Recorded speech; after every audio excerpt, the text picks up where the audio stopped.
Mayong adlaw mga kaigsunan, welcome kaayo mo sa ato ang panimbahon karong adlaw.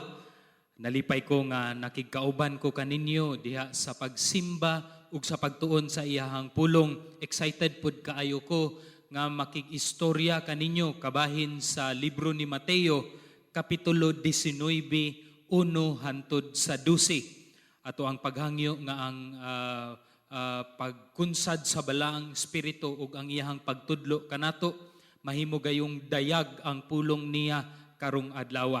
Akong gitutuluhan ang ato ang pagwali karong adlaw isip nga klase-klaseng palusot, no? Klase-klaseng palusot. Ug makita kana sa bersikulo 1 hantod sa 12 sa Mateo 19. Murag daghan-daghan gyud ta og pagatun-an niini og nang hinaot ko nga ato agayong mahuna-hunaan og ato ang mausap-usap og ato agayong matulon sa ato ang espiritu ang pulong sa Dios karong adlaw. Na karong mga panahon na naa na gyud ta sa bulan sa Hulyo. In other words, katunga sa tuig 2020 nahuman na gayud. And if we look back ato ang lantawon ang panghitabo sa tuig 2020, daghan gayud og mga panghitabo nga murag makalanag kanato, makalibog kanato. Sa sugod sa tuig aduna kitay na batian nga klase-klase nga mga natural disasters ug nakahinumdum pa kamo. Naabot ang pagbuto sa bulkan sa Taal, no? Unya nisulod pagyud ang African swine flu sa mga kababuyan, no? Ug siguro kana nga mga panghitabo natabunan kay tungod pag-abot sa bulan sa Marso nisulod man ang COVID-19 nga pandemic nga bisan hantud karon dagaya gihapon ang mga nagatakdan niini nga mga pandemic. Dili lang sa COVID-19 pandemic ug atuang lantawon ang tuig 2020 ang katunga niini nausay na hitabo nga pagsira sa usa ka dakong TV network nga nahimo pod nga ang tibuok Pilipinas nahimong trending. Daghan og mga debate ug mga social nga discussions sa media, political discussions usab. Dili lang kana tungod sa pandemic nga ato ang gina-eksperyensyahan, aduna usab problema nato sa ekonomiya nga adunay economic meltdown that every one of us have felt, no? Many of us nabatian kana ang problema sa ekonomiya. Ug dili lang kana globally bag-o lang usab nahitabo namatay ang usa ka African American nga ginganlan og si George Floyd, and it resulted into global racism issue. Unya daghan kaayo ang mga discussions, debates nga nagakahitabo. Ug halfway throughout 2020 nakita usab nato ang klase-klase nga tubag sa mga katawhan sa tibuok kalibutan in response sa klase-klase nga mga issues nga nagakahitabo sa atua in the half part of year 2020. Many people have responded sa klase-klase nga mga katalagman ug mga disasters that has happened to us. Usa ni ana in response aduna kitay nakita nga mga daghan kaayo nga mga rallies o demonstrations. Ang uban ni ana peaceful, maayo, adunay intensyon nga noble, but then naapoy usab uban ni ana nga daghang mga riots and lootings all over the world tungod sa mga in response sa klase-klase nga mga katalagman nga nahitabo halfway through 2020. Ug dili lang kana ang usa pagayod nga nagakahitabo would be people around all over the world nagaatake na dayon sa mga ginatawag nga tradisyonal o mga conservative values sa mga katawhan. Traditional and conservative values. And we call this as biblical values as well. Usa ni ana would be ang issue of riots and lootings nga giingon sa uban nga mga tao nga okay lang. Kay since naamang kay kanang gi-fight na akay nakig lantugi ikaw ug nakiglimbasog ikaw gikan sa kaning racism nga issue. We also talk about same-sex nga mga attacks because those are conservative, traditional, and biblical values, same-sex marriage. We also have an attack of the abortion nga issues and of course ang divorce nga mga issues.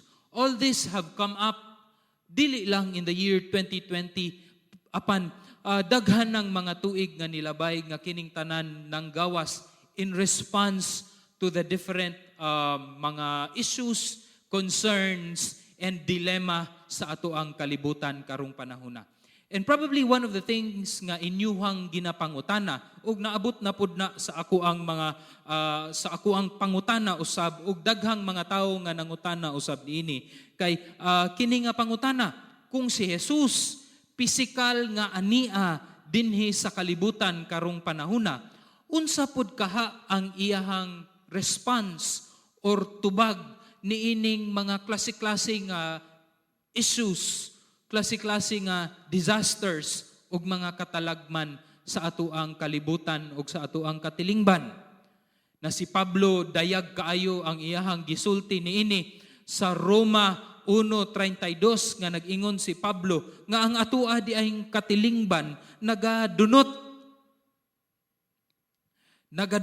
as time passes by. Sa Roma 1:32 niingon si Pablo, kini sila bisan ila nang nasayran ang pagbuot sa Dios nga ang magabuhat sa maong mga butang takos sa kamatayon dili lamang kay nagabuhat sila niini kundi giuyunan gisuportahan usab nila ang mga tawo nga nagabuhat niini. Dayag kana ang giingon ni Pablo nga dili di ay magka-maayo in terms of morality ang atoang kalibutan, kundi magadunot kani as time passes by. And we see all of this sa response usab sa mga tawo sa katilingban. Siguro mao kini ang atoang pangutan-on gyud karon nga naa ba sa istorya sa kinabuhi ni Jesus kadtong physically naa pa siya dinhi sa kalibutan in the 3 years of his ministry where he tackled ethical, socially acceptable immoralities and issues. Na I tell you, ang ato ang pag-aistoryahan karon sa Mateo 19, versikulo 1 hangtod sa 12, naay tubag si Jesus sa daghan kundili man galing sa tanan nga mga social ug mga ethical issues sa ato ang kalibutan ug katilingban. And he did not talk about it on the surface level. Gistorya kini ni Jesus ug gipadayag kini ni Jesus didto gayud sa kinailawman niini ang pinaka-root niining tanan, ang pinakaugat niining tanan. And I'm so excited to share this to you because this is what the Lord Jesus says. And these are mga issues that are relevant karong mga panahona.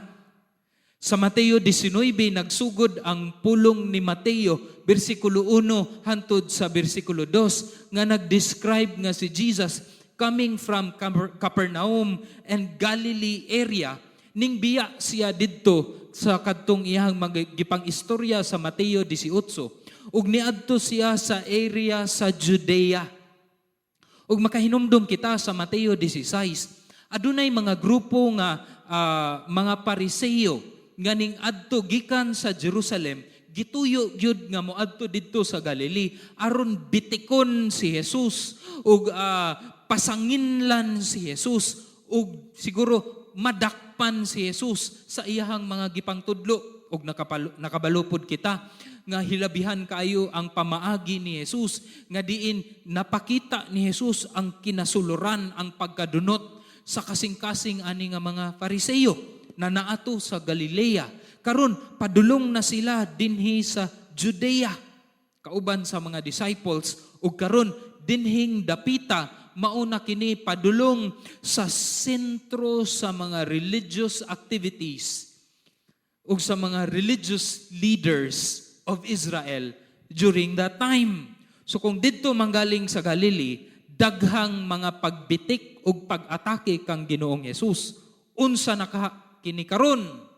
Pag-abot ni Jesus, paglawig ni Jesus kauban sa mga disciples, padulong dito sa usa ka area sa Judea, daghang mga panon ang gahulat kang Ginoong Jesus.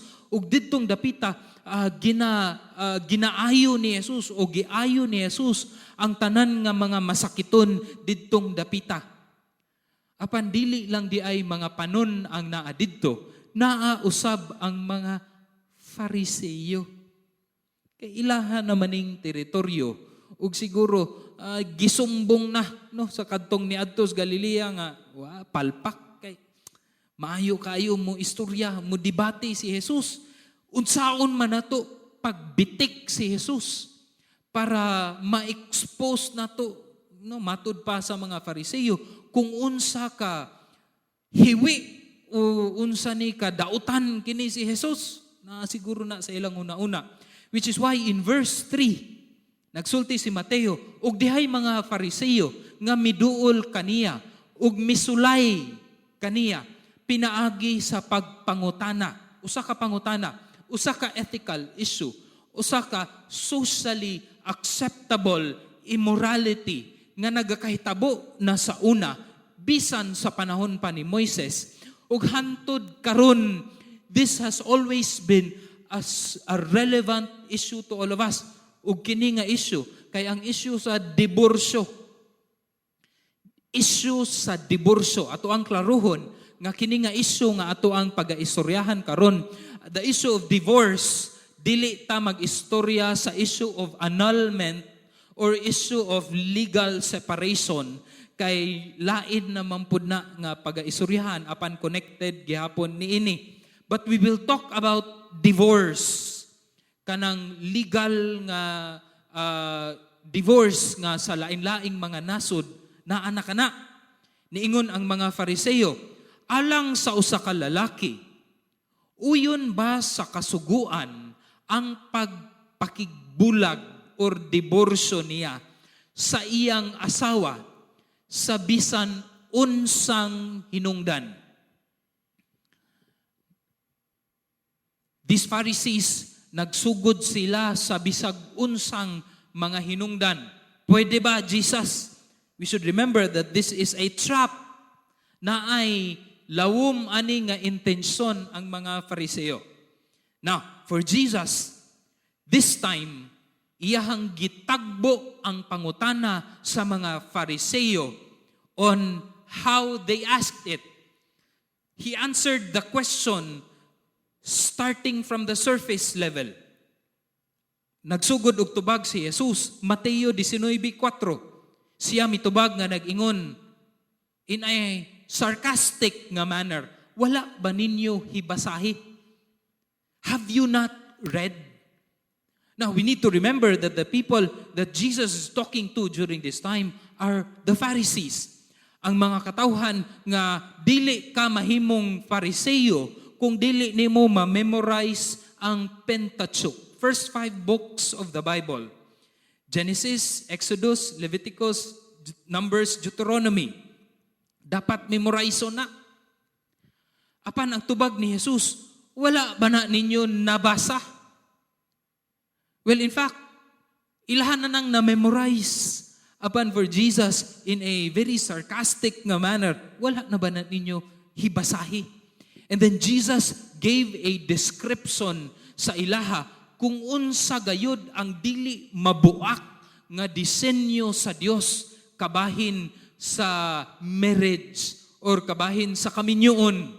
Na dili lang si Bruce Wilkinson ang nag-discuss na karon sa biblical portrait of marriage, but it is the original author himself of marriage, that's Jesus Christ. Mao'y nag-discuss niining panahona kung unsa ang dili mabuak nga disenyo sa Dios sa kaminyoon. Na ay tulo ka butang nga giingon si Jesus dinhing dapita. Una, niingon si Jesus sa bersikulo 4, wala ba ninyo hibasahi nga ang nagbuhat kanila sukad pa sa sinugdan, nagbuhat kanila nga lalaki ug babayi. Now with this, we must understand nga ang dili mabuak nga disenyo sa Dios sa kaminyoon, una ni ana, usa ni siya ka relasyon sa lalaki ug babayi. Dili lalaki, babayi, kundi lalaki ug babayi. Dayag ka na, gisulti ka na ni Jesus. And that is not socially changeable or culturally changeable. Na may uban nga gisulat ni Pablo sa usa niya sa Korinto nga dapat ang mga babayi magbutang og tabon sa ilahang ulo sa panahon sa pagsimba. Those are culturally changeable nga mga practices sa panahon nila sa una. Karon manimbata, wala na may tabon ang mga babayi. But for this, ang ato ang clue nga dili ni siya socially changeable or culturally changeable. Kung magausob ang kultura, mausob pud ni. Kay nga naman, niingon man si Jesus nga sukad pa sa una, mauna gyud kini ang disenyo sa Dios. So dili ni pwede mausob. Wala kay ako or ikaw, wala tay katungod nga usbon kini nga disenyo sa Dios. Una, giklaro ni Jesus sa Fariseo, usa kana ka relasyon sa lalaki ug babayi. Ikaduha nga disenyo nga dili mabuak nga disenyo sa kaminyoon nga gisulti ni Jesus. Kay kining kaminyoon pagkahiusa kini sa duha ka kinabuhi. Duha ka kinabuhi na himong usa. Bersikulo 5 niingon si Jesus, ug nag-ingon, sukad pa sa una, nag-ingon ang libro ni Henesis, Kapitulo 2. Tungod niini, maong hinungdan nga kinahanglan pagabiyaan sa lalaki ang iyahang amahan ug iyahang inahan, ug makig-ipon siya sa iyang asawa ug silang duha mahimong usa. Na the process of joining or uniting two lives into one takes two things. Primero ni ana, mubiya ang lalaki, ang duha, ang mubiya kining duha ka mga tawo sa ilang amahan ug inahan. Dili lang pisikal nga mubiya ug mupuyo sa laing balay, bisan pa ang loyalty, ang identity karon niining duha, dili na sila anak sa ilahang amahan ug inahan, kundi asawa or bana sila sa ilahang paris. And the loyalty there, dili na sila mag-agad, magadepende sa amahan ug inahan, kundi magadepende na sila emotionally, financially sa ilahang duha. That is the process of living, pagbiya. Ug karon ang ikaduha would be the process sa pakig-ipon, or we call that cleaving. Pakig-ipon or cleaving na sila karon nahimo ng usa, dili duha ra gihapon. I love it when ang True Love Waits seminar would look at this in an illustration nga naay duha ka papel nga diin gibutangan og glue together. Mao kana ang kaminyoon, unya bisan og unsaon nimo og kuha or separate adtong duha ka papel, magisi man nimo apan madaot na gayud ang kadtong duha ka papel, kay nahimo naman sila og hiniusa. Mao kana ang dili mabuak nga disenyo sa Dios sa kaminyoon. Sukad sa una, tinuod kana hangtod karon tinuod gihapon kana ug wala ko'y katungod nga muusob ni ana nga disenyo. Ug ang ikatulo nga disenyo nga gisulti sa Dios sa mga Fariseo nga dili mabuak nga disenyo sa kaminyoon kay kining pagkahiusa dili gayud dapat mabulag. Dili dapat mabulag. Niingon sa bersikulo 6, tungod ni ana dili na sila duha kundili usa. Busa ang Dios gihiusa sa tawong dili pagabulagon sila. No? Unsa man ang gihimo sa Dios nga hiniusa, dili dapat pagabulagon sa kinsamang mga tawo or gobyerno. In other words, Jesus is saying, in answer to the question of these Pharisees, wala ba mo kabalo nga sukad pa sa una, dili pwede ang diborsyo. Dayag kana nga gisulti ni Jesus pinaagi sa bersikulo 4 hangtod sa bersikulo 6. Nakaron naana ang bitik. Naana ang bitik sa mga Fariseo.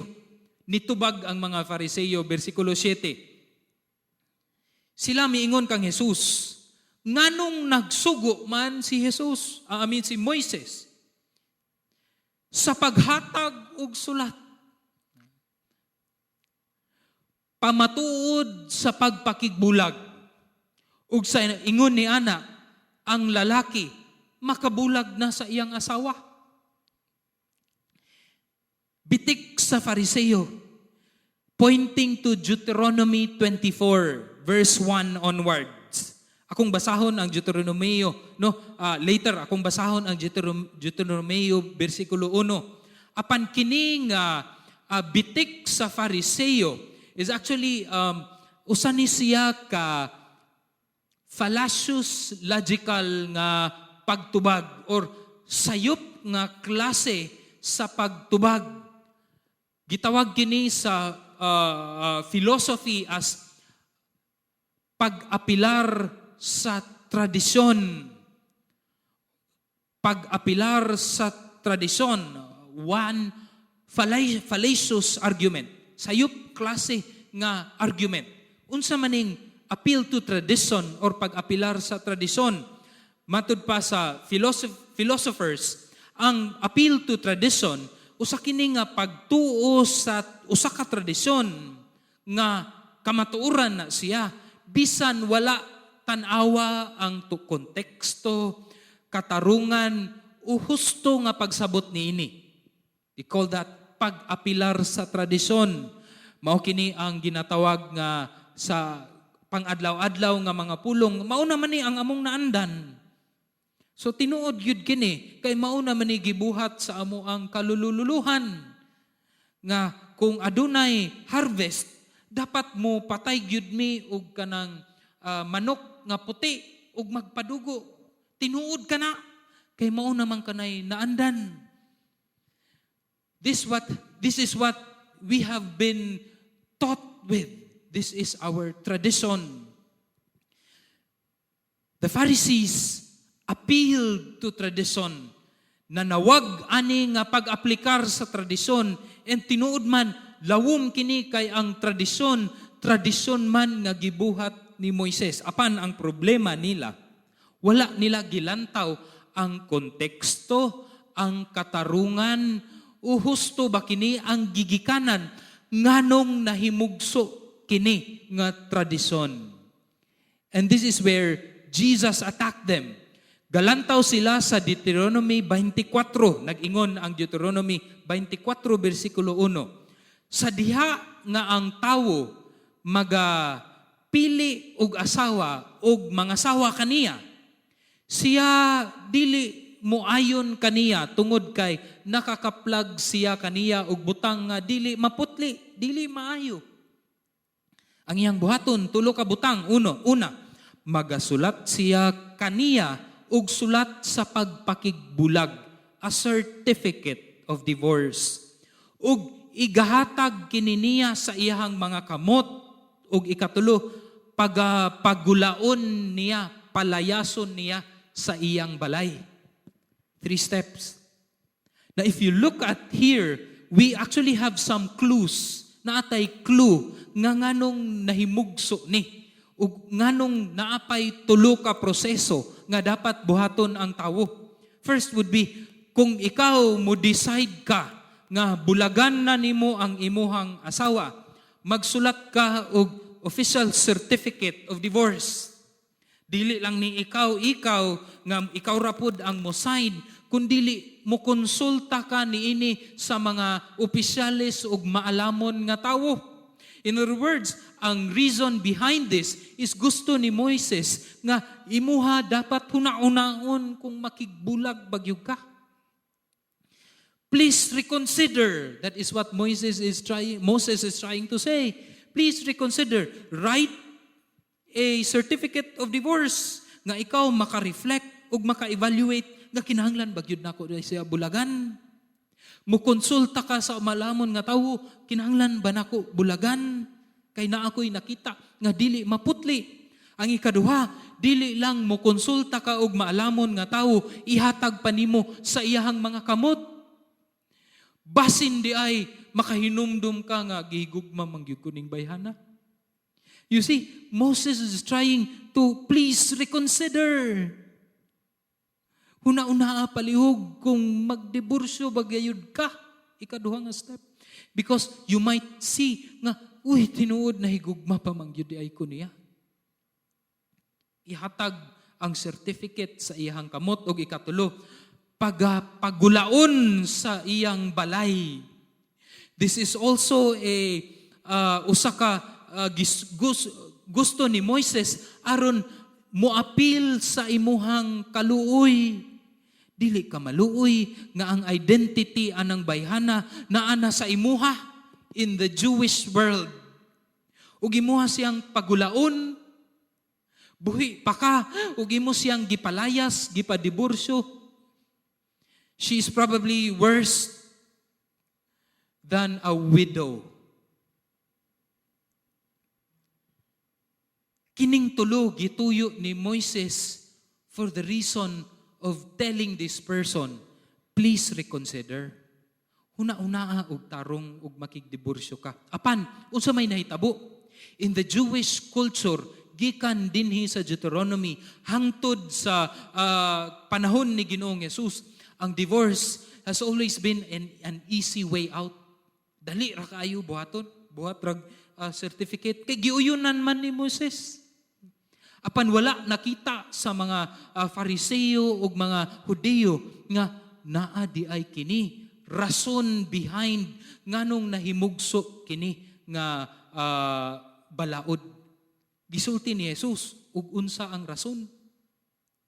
Mateo 19:8. Kanila mitubag siya, si Jesus nga nag-ingon, tungod sa kasagutsuton or kagahi sa inyong kasing-kasing, gitugutan na lang kamo ni Moises sa pagbulag sa inyong mga asawa. Apan, sukad sa sinugdan, dili mao kini. Na Jesus here tackled more than just the surface sa palusot sa diborsyo. Pwede man, legal man ang diborsyo. Gihatag sa tradisyon, no? Moises. Maunang, pwede ra. Bulagi imong asawa. Okay ra. Kung naa kay makita nga dili maputli. But Jesus was saying, no, this is because of the hardness of your heart, of your faithlessness. Maunang gitugutan na mo ni Moises. Si John Calvin has these words to say. Niingon si John Calvin sa in English, God did not lay down a law about divorces so as to give them a seal of His approbation or approval. No nga, okay ra ang divorce, okay ra ang pagpakigbulag. But as the wickedness of men could not be restrained in other way, He applied what was the most admissible remedy. The most admissible remedy. Pero ato akining lantawon kung unsa ning the most admissible, ang kanang pwede ra gyud nga madawat nga remedy, the most admissible remedy later. So dili day kini nga maugyod ang disenyo sa Dios apan tungod sa kagahi ug ulo sa mga katawhan. Mao kini ang most admissible remedy. Itubag si Jesus, ug magaingon ako kaninyo, bisan kinsa nga magabulag sa iyang asawa, gawas kon ang hinungdan mao ang pakighilawas. Ug unya mga sawa siya lain, nakapanapaw siya ug ang mga sawa sa usa ka babayeng binulagan, nakapanapaw usab. So Jesus here becomes very clear nga kung mga sawa ka og lain or gibulagan ka, no, tungod kay nakapakighilawas, unya mga sawa ka og lain, nakapanapaw na ikaw, og kadto pong lalaki nga nangasawa sa usa ka diborsyado, nakapanapaw na usab. Mao kanay giingon ni Jesus. Na atuwa kining lagtawon kay naa may exception.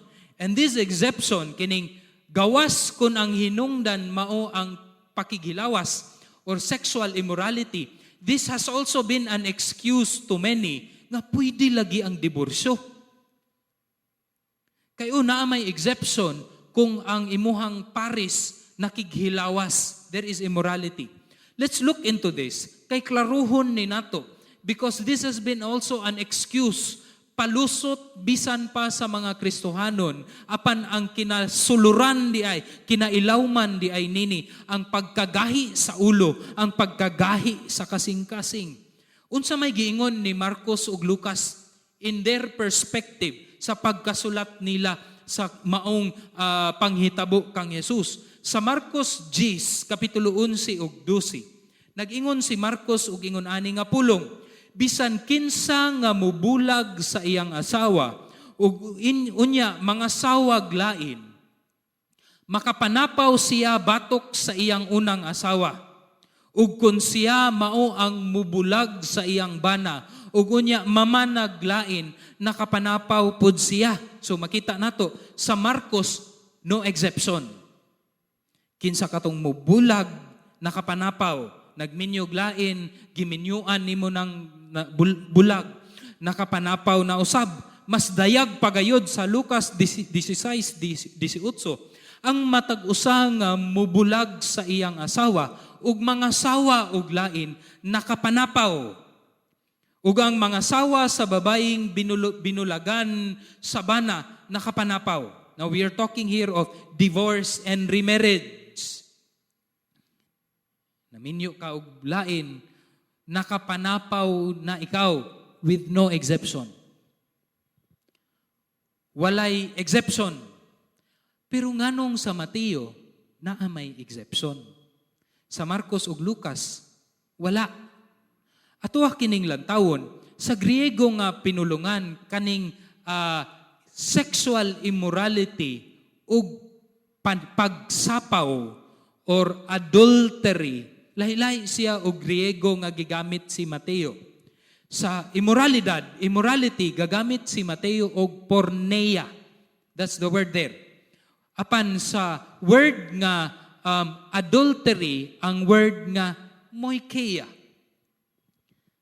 Gituyo kini ni Mateo nga lain-lain ang Griego nga pinulungan because adultery and porneia or mokeia and porneia is a bit different. Kay ang porneia aduna siya sense of fornication. Kinsa may makasala og fornication kadtong mga single apan nakighilawas sa paris nga dili nila asawa or bana. Fornication. But for adultery, this can only be committed sa usa ka tawo nga minyo na. So in a sense, ang porneia naa siya sense of fornication. Ngano man kini? Ug makita nato sa Mateo 1:19 na amanggoy na mention, Mateo 1:19, nag-mention manggod si Mateo ug si Jose. nga bana ni Maria, iyang bana, sanglit tawo man siyang matarong nga tawo, dili buot magpakaulaw kay Maria, katong buros si Maria, nga kabalo si Jose, nga gikan di ay kadto sa balaang espiritu, nakahuna si Jose sa pagpakigbulag kaniya sa hilom. Matarong nga tawo nga midesisyon nga makigbulag. Ngano man kini? Atong hinumduman ni ining panahuna, dili pa officially minyo si Jose ug si Maria. Apan gagamit na og pulong si Mateo nga divorce. Now we see here in the Jewish context, naa di ay ginatawag nga Jewish betrothal. That's before marriage. Jewish betrothal. Sa atoa karon, mura siya og engagement. Apan ang engagement nato, paghuman ka og pamalayi, naana mo'y adlaw og magminyo na, naana mo'y bulan, sama sa uban kaninyo siguro nga naminaw, mao na engage. Pero matod pa nila, bisan man gani ang yuta nga naay titulo, pwede pang makawat.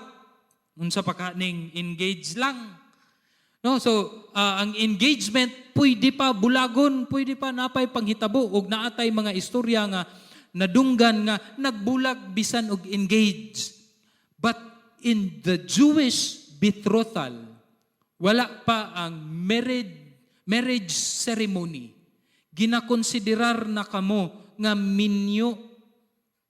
Pero dili pa pwede makighilawas, na murag seremonyas na lang ang kulang para officially minyo nagyud mo. That's the Jewish betrothal. Now this is what happened to Joseph and Mary. Jewish betrothal. Minyuonon na sila kay nagkasinabot na ang pamilya. Siguro dugay nang nagkasinabot nga sila magminyo. So for Matthew, there's a word there, divorce, tungod kay abi ni Jose nga naka-commit si Maria og porneia or sexual immorality. So in other words, ang exception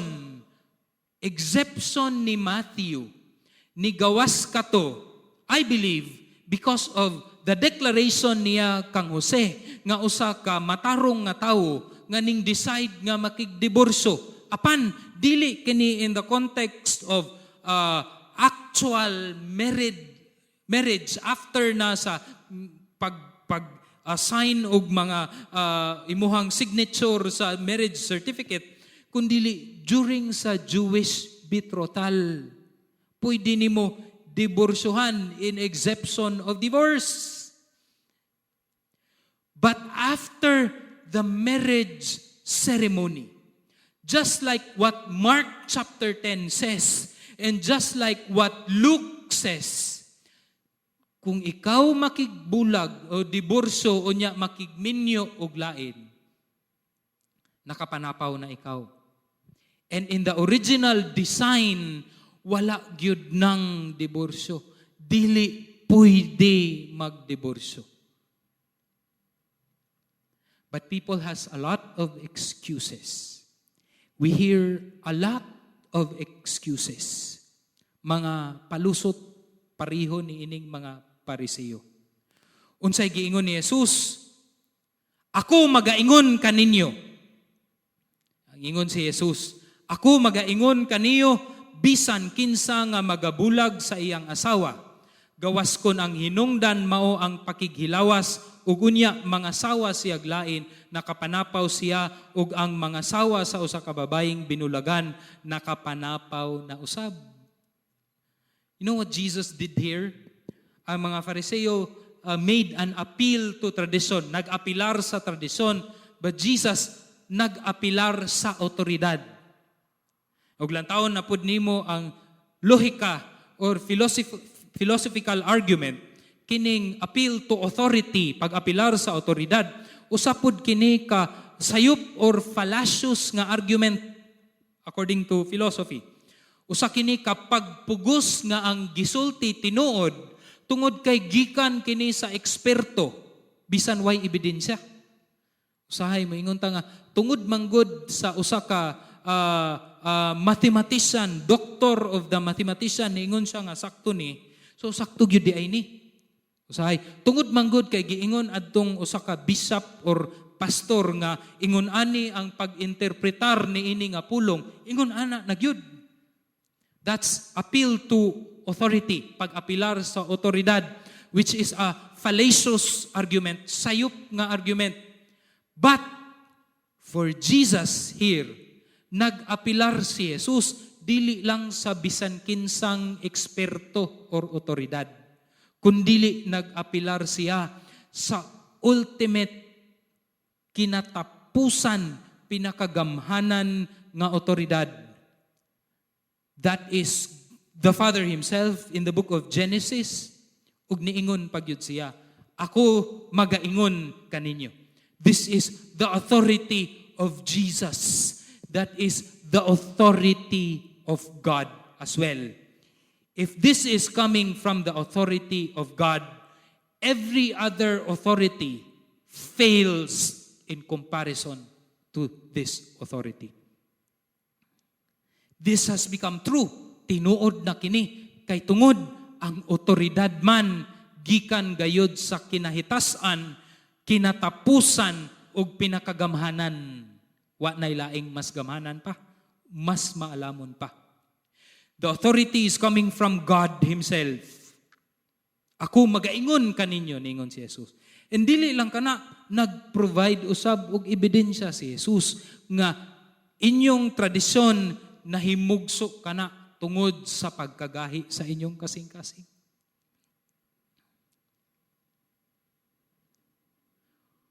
Unsa man karon ang inyuhang mga palusot?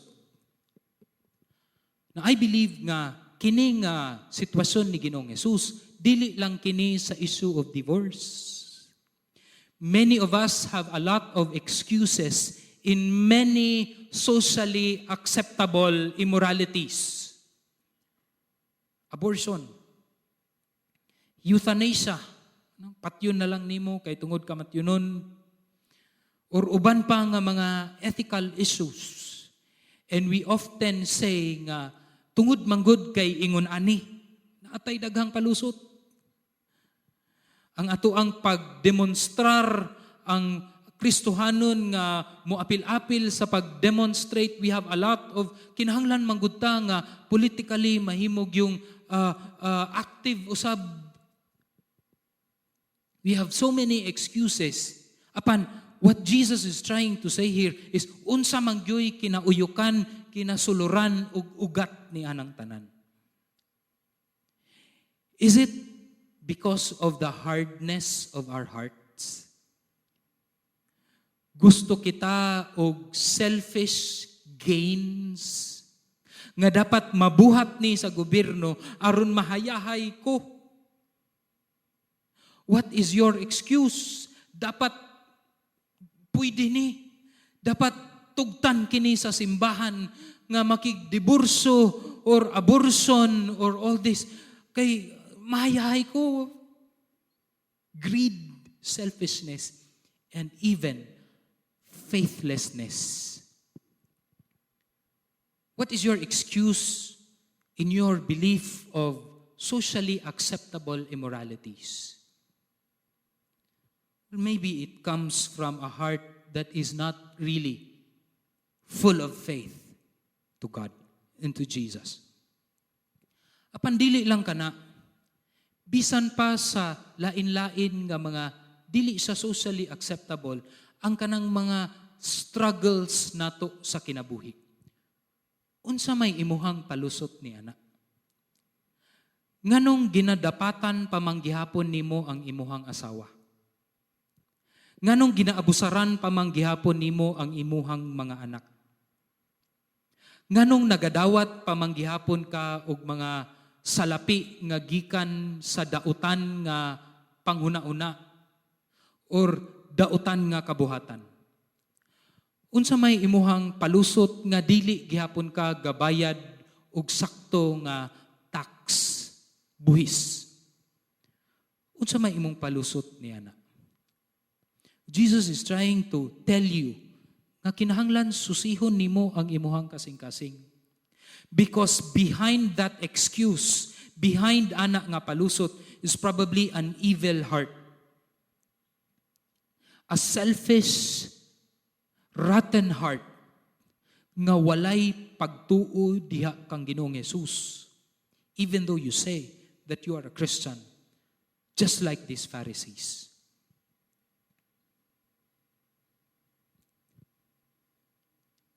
When the disciples heard this, adto na ta karon sa disipulo, putol didto sa bersikulo ang pag-istorya, siguro na-imagine na nato nga dili katubag ang Pariseo.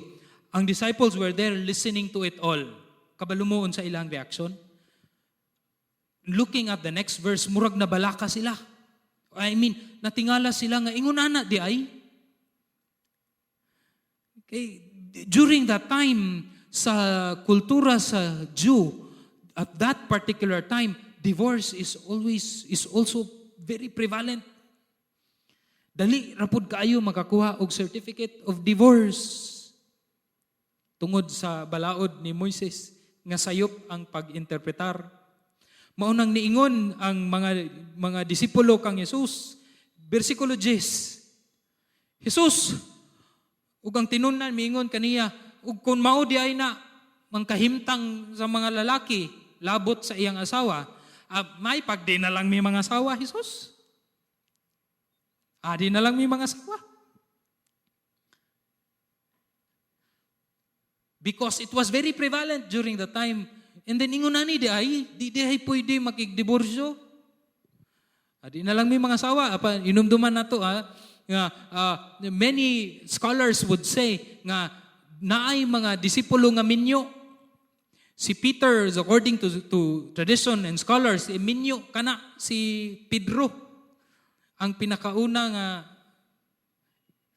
pope sa dakong simbahan, minyo, kay naaman siya ay mother-in-law.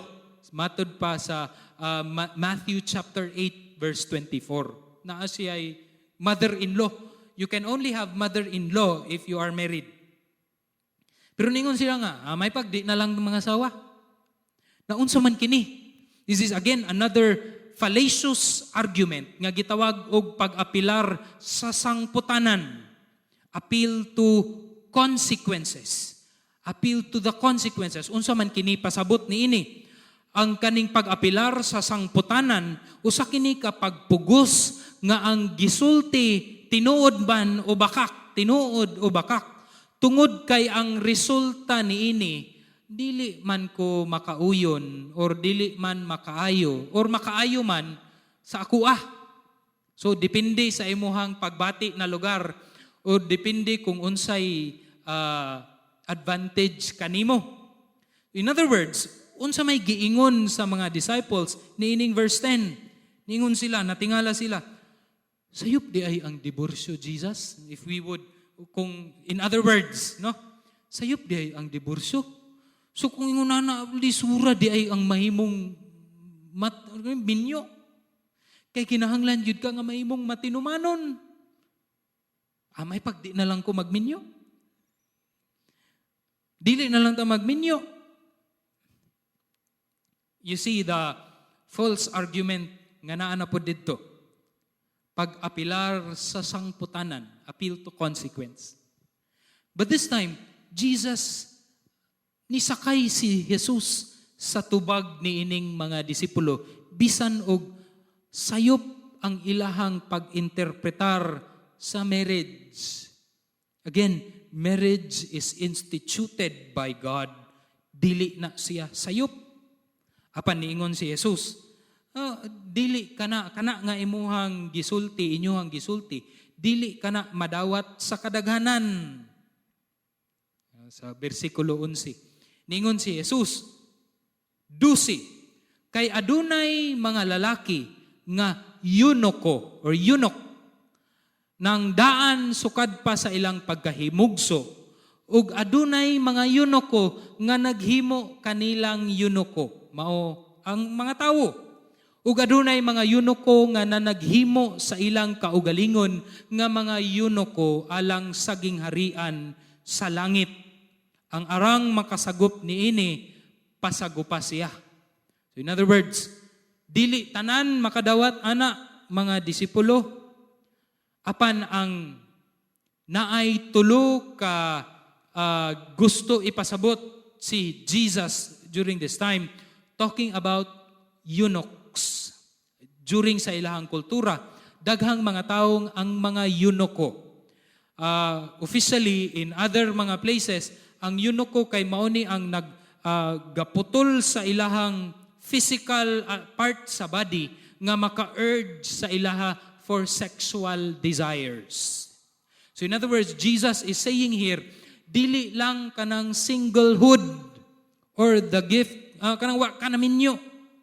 Kundili, the gift of singlehood is actually a person nga nagakontrol sa iyahang desire for sexual relationship or sexual intimacy. Naamay mga single nga tibuok nilang kinabuhi, single sila, apan ang ilahang kinabuhi puno sa lain-laing pakighilawas, ang ilahang mga anak puro kamaguwangan ug mga ina, pero wala sila na minyo. In a sense, maupod na ang giingon sa mga disipulo. Adi na lang minyo. Pwede siguro sulay-sulay na lang. Although dili man gyud ni nana, ako raman to'y gasumpay ni ana. Pero it has a sense of that. Kay many people would use this. But when it comes to eunuchs, Jesus using the word eunuchs, kay tungod kana sa kanang desire sa usa ka tawo of sexual relationship. Tulo ka klase nga eunuko, the possibilities of singlehood, the gift of singlehood, tulo ka posibilidad. Una, ang usa ka tawo na tawo gayud nga eunuko. In other words, physically disabled siya, nga wala siya'y urges towards sexual urge or desires, relationship. Naay mga tao nga ingon ana. Naapoy mga tao nga tungod sa ilahang pagtuo or sa ilahang relihiyon or sa ilahang gusto nga tahason sa kinabuhi, gihimo sila og eunuko sa tawo lamang. Ang uban ani naputlan gyud og mga parte sa lawas nga maka-desire sila og kanang sexual nga urges.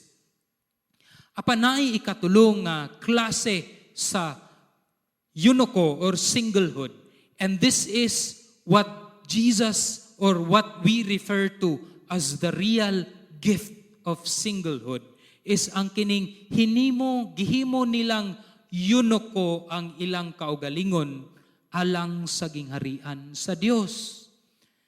They desire or they decided nga dili sila magminyo ug isalikway nila ang ilahang sexual urges aron sa gingharian sa Dios, pag-uswag sa gingharian sa Dios. Usa ni ana si Pablo. Ingon si Pablo nga, ug pwede lang kamong tanan pareho kanako.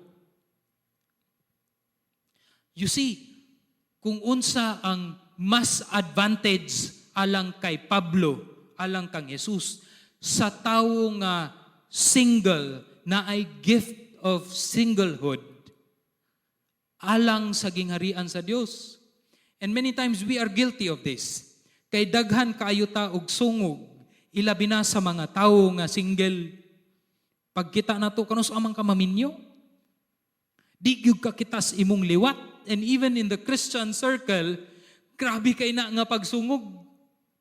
But Paul is actually saying, blessed are those, all the more, are those who are gifted with singlehood. Gift of being single. Kay dili tanan makadawat ni ini. Dili kinikaya sa tanan. There is one person nga nagsulat sa usa ka pastor nga nag-ingon siya nga, so kung ang gift di ay of singlehood kay mahimo kang ingon ani, mas makabuhat ka para sa buluhaton sa Dios. So may pa di ay pastor nga, ako na lang putlon ang ako ang kinatawo para wala ko'y sexual urge. makapamuhat na gyud ko sa buluhaton sa Dios. Well, if you look at it, kung lantawon gyud ni nimo, wala man gisulti ni Pablo o ni Jesus nga ingon ana. Although niingon man nga kung makasala ang imuhang mauto ang iyahang unsa ni argument nga kung makasala ang tuon nimo nga kamot imong putlon, so putlon na lang pud nako ang ako ang kinatawo. Through surgery. But sayop man to nga pag-interpretar kay sa miagi nga Domingo nakita man to nato no kung makasala ipahawa kana sa imong huna-una, tangtanga kana kay and we heard of that interpretation. But Paul or Jesus never asked us to do or to take the easy way out. Kay usahay kining pagputol sa atoang kinatawo can be an easy way out. Ningon si Pablo nga ang gift of the Holy Spirit, part of that is self-control. That is not an easy way out, kundili pagpakigbisog ka na nga bisan anaa ang sexual urge. Yet imuha ka ng isalikway tungod kay ang balaang espiritu nagalihok kanimo. The Christian life has never been taking the easy way out. It has always been trusting the Lord bisan og lisod. Peace, joy, gentleness, the gift of the Holy Spirit, dili kana easy way out. Upon those things are kanang trusting the Lord bisan sa kalisod sa palibot, yet you trust in the Holy Spirit nga iyaha kang mulahutay ka with peace, joy, gentleness, kindness, and love, bisan pa niya self-control. The disciples here are trying to take the easy way out. May pagdili na lang, Lord. Di na lang mi magminyo.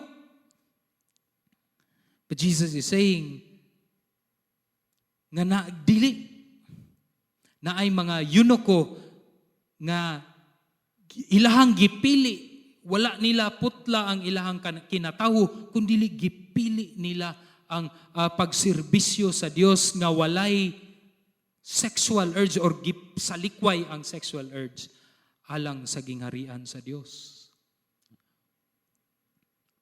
What are your excuses nga easy way out? Unsa may imuhang mga palusot aron nga ginabuhat aron mahimong sayon ang Kristohanong kinabuhi? Daghan kana ba? Ato ang hinumduman kini. Ang atong mga palusot sa pagbuhat sa mga socially acceptable nga mga immoralidad kay nagagikan kana sa pagkawili sa dautan o sa ato ang gusto sa sayon nga kinabuhi. Sayon nga kinabuhi. Isip Kristohanon, musimba lang ko Domingo, pwede na. Sayon nga kinabuhi, inig ka Domingo lang ko magbasa, magampo. Wider group, pwede dili lang sa. Sayon, unsa may imong palusot ni anang mga butanga? Unsa may imuhang palusot nga dugay na ka sa imuhang wider group apan dili gihapon ka mo lead og lain nga wider group? Magdisipulo ug magbuhat sa buluhaton diha sa gingharian sa Dios. Unsa may imuhang palusot? Daghan siguro kana. Ana ko'y ma-miss out.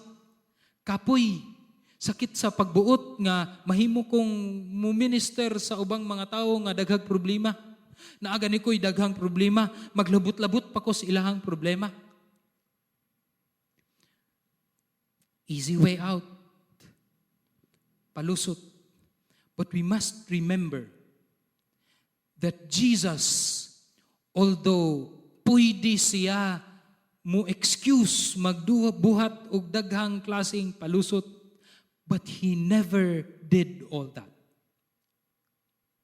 He experienced the many hurts o klase-klase nga paglutos, klase-klase nga problema ug mga issue paglutos sa mga tawo niining kalibutana. He went through all of that and he never asked for the easy way out. Although he can, naa siya'y gahom, but he went through even through death. Because he wants to fulfill the purposes of God sa iyang kinabuhi. And he wants salvation para usab sa tibuok katawhan. The Christian life is not an easy way out. Unsa may imuhang palusot nganong dili nimo buhaton ang mga butang nga gusto sa Dios nga imong buhaton. Probably dili man siya sala gayud, pero naa sa imong kinabuhi nga gusto ka og sayon nga klase nga kinabuhi. Ingon si Paul in conclusion sa Book of Hebrews nga ang kinabuhi sa usa ka Kristohanon usa ka dagan, marathon nga kapoy gayud kaayo, ug naay mga butang nga dapat natong iwakli. Ang kini nga butang nga makapabugat kanato, or we call that encumbrances, ug ang sala nga nagapiit paglikos kanato, ug dalaganon ta nga malahotayon ang lumba nga atong giapilan. Kining mga encumbrances or mga kabugaton sa atua sa pagdagan sa Kristohanong kinabuhi kay mao kini nga mga butang nga gihuna-huna nato nga makapasayon sa atuang kinabuhi. Paul is saying, iwakli ka ng tanan. They may not necessarily be sinful apan nakapabugat ka na sa atuang pagbuhat sa buluhaton para sa Dios. Mag-ampot ta. Ginoong Dios, salamat kaayo nga ikaw nakiguban kanamo sa among pagtuon sa imuhang pulong. Nagaampo ako o Dios nga kami mahimo gayong imuhang mga katawhan nga nagasalig gayud kanimo, nagatuo sa imuhang mga pulong, bisan pa Lord sa kalisod sa amuang kahimtang karong panahona. Daghan kami og mga palusot o Dios, ang uban nga mga katawhan, daghan usab og mga palusot nga mubuhat og mga butang nga diin sa imuhang pulong puros di ay katudautan apan makakita sila og palusot o Dios.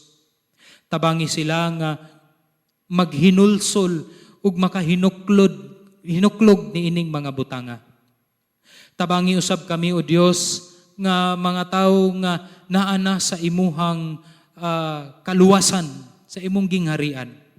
Nga usahay o Dios daghan usab kami og palusot sa mga sayon nga mga butang ni ining kalibutana apan kini di ay ang kamatuoran nakapabugat sa amuang salig kanimo ug sa pagdagan niining kinabuhi sa Kristohanon. Help us to step out in faith. Nga aron kami makahatag gayud og himaya kanimo. Salamat niining tanan kanimo o Dios ang dungog og himaya sa ngalan ni Jesus. Amen ug amen. Panalanginan kamong tanan sa Dios.